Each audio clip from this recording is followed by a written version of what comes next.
Hi, this is Sam, the man behind AEC Media. And just before we get into this interview with Michael Oku, I just want to give a quick message to say please like, share and subscribe to this channel as much as possible. It's a new channel I'm trying to grow and really get out there. As well as subscribing to this channel and sharing it around, also go to the social medias which are in the description below. It's at AE Sports Media on Twitter and just AEC Media on Facebook. And also leave a comment in below, at me on Twitter, post to my Facebook, message me on Facebook. Please tell me, what do you want from this channel? What content do you want to see me produce? Any suggestions I'll take seriously and really strive to achieve.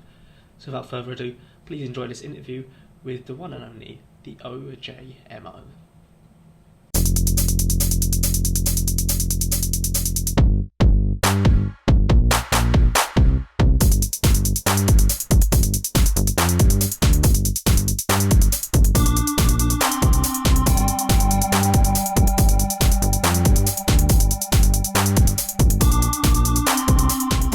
I had been watching wrestling all my life, literally for as long as I could remember, and it was always in the back of my mind a dream to do. As a kid, you always dream of getting into the ring yourself or doing the moves that your favourite wrestlers are doing. When you're getting the video games, I would buy them every year and I'd create myself, just to imagine being a wrestler myself. I was in a point in life where I was like, man, doing the correct things to do, in terms of career choices, the sensible stuff to do, it wasn't really working. And so I was like, well, let me actually try and follow my dream and then actually give it a shot and see what happens. And then I looked up wrestling schools. I live in London. I was like, oh my God, there's about 3 wrestling schools in London. I had no idea. So I came down to Brixton, and then my journey began at Knucklelocks.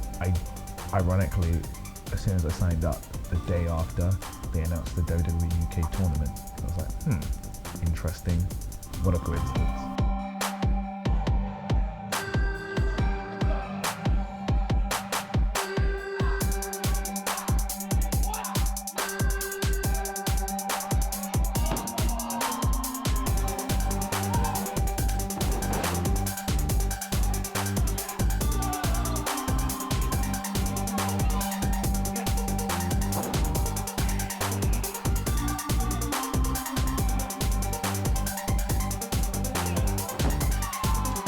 I hadn't watched a lot of British independent wrestling until I started training, essentially.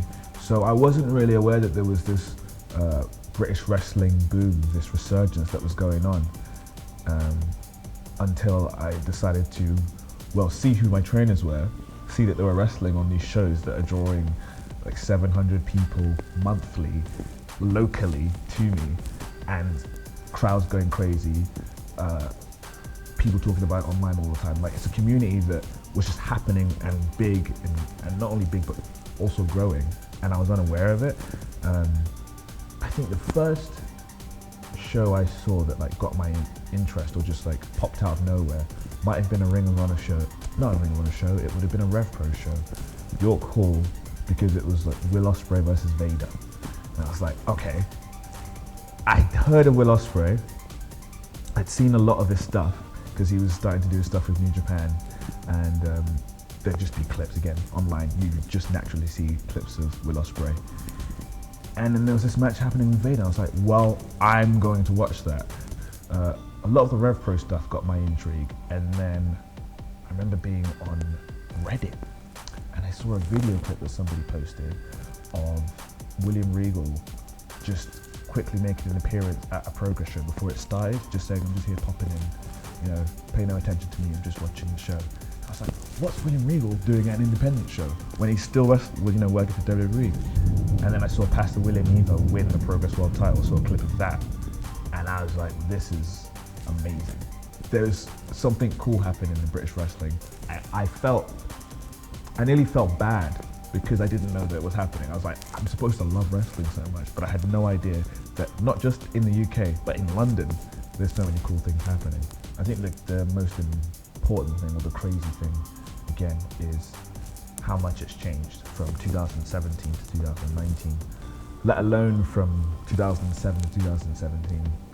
There's been such a huge change in how the scene is watched, how it's viewed, and how many opportunities there are, how many different companies have popped up. AEW started this year, and it's given livings to so many British talents, and it's probably going to do the same for more in the future.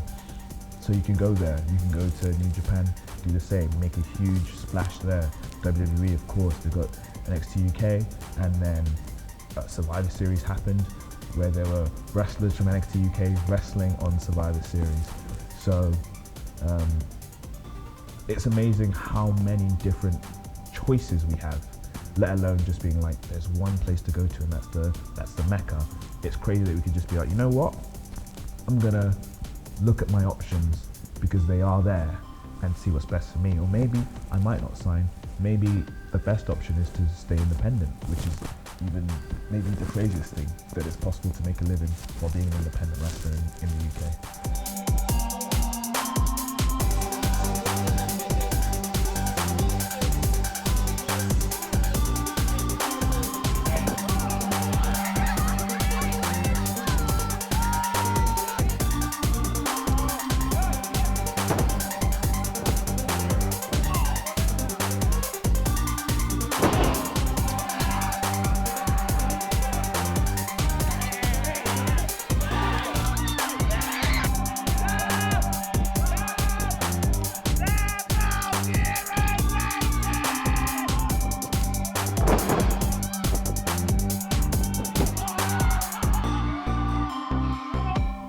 With all the signings, with the wrestlers going to New Japan, WWE, AEW, Ring of Honor, all these contracts being handed out, it does allow for people like myself to fill those gaps.